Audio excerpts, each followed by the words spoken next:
Hey guys, what's up? It's Season Fingers. I'm gonna switch things up and tell you about the day my son was born.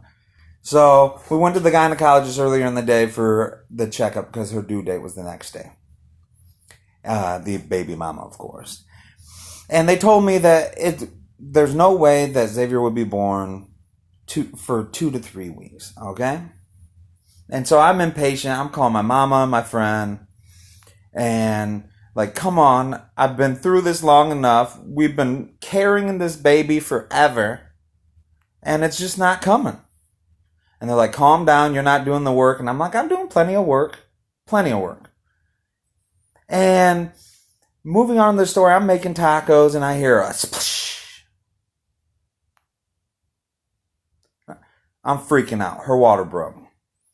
I grab my phone, I run upstairs, I'm calling my friend, like, go to the hospital. I'm like, I just don't know what to do. She's like, calm down, you're not having the baby. I'm like, why are people keep telling me this? I'm having the baby too. We're both having a baby. I'm doing, just as much work, right? So, moving on with the story, we hurry up, we go to the hospital. We get to the hospital, and she's dilated at like a 3.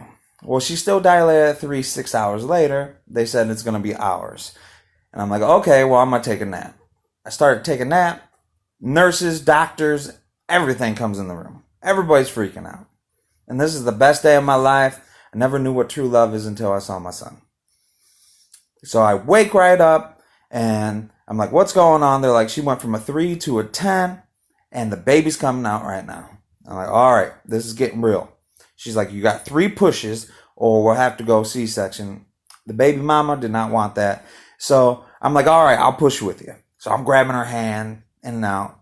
1 push. And then they're like, well, we're going to use calipers or something like that. Who knows what they are? To me, we'll call them salad tongs.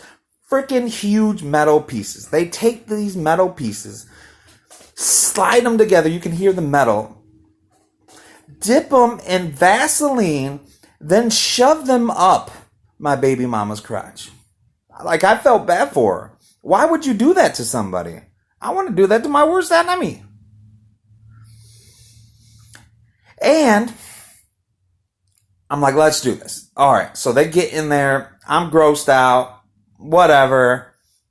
Like I said, I felt bad for her. 3 pushes, Xavier comes out. Best day of my life. I'm thrilled. I want my mom involved.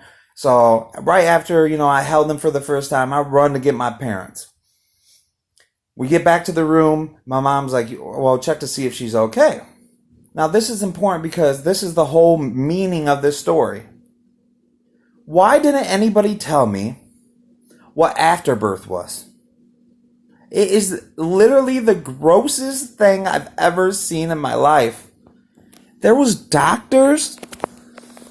doctor with a trash can below her crotch, shoving 2 hands in her crotch. Why? Literally pulling it, yanking out, just throwing it in the trash. I can't tell you guys. Moral of the story, there's this thing called afterbirth. And afterbirth is gross. Kids are beautiful. But why do we let our women do that to themselves? I thought I was in there with her, but nobody was cleaning out my insides in a trash can. Alright guys, Season Fingers. Like, subscribe, whatever. I'm available on all social network. Thanks for letting me share a story. Peace.